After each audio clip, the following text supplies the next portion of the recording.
The unfortunate reality of business is that some customers don't pay their invoices on time or at all.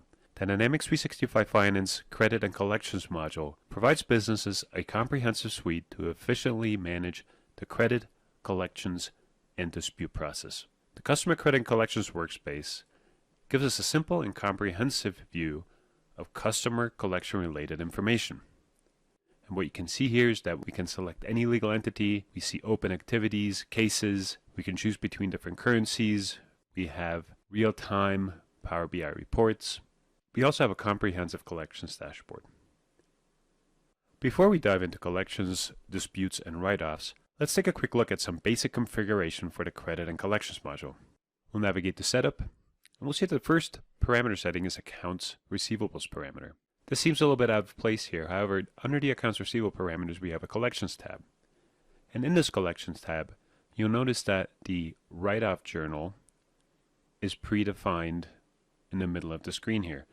We can also default a number of other settings. Next, we'll go to Customer Write-Off Reason Codes.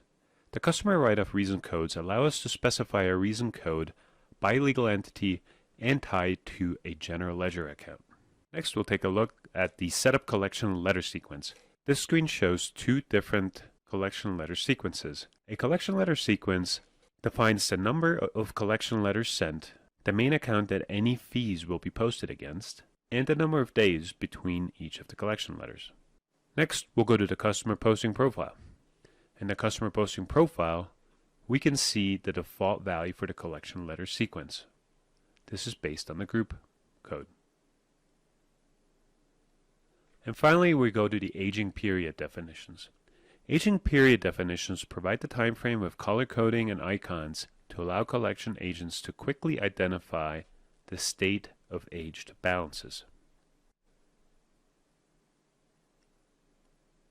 Next, we'll go ahead and create a collection letter. We'll navigate to Collection Letters, Create Collection Letter. Here we will set the collection letter date. We'll set the account, the posting profile, and we're going to go ahead and select the value for all collection letters. Looks like our collection letters have generated. Now let's take a look at our collection letter journal. The collection letter journal holds all of the collection letters that have been created. If we sort by date, we should see the collection letters we just created. And here they are. As we drill into the collection letter, we see all relevant collections data associated to this account.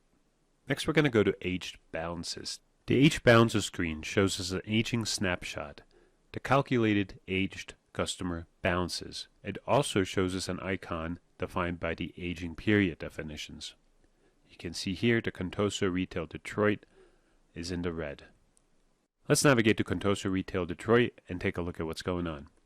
We see that we have an outstanding balance of $31,800. And it doesn't look like we're going to be able to recover that debt. So we're going to need to write it off.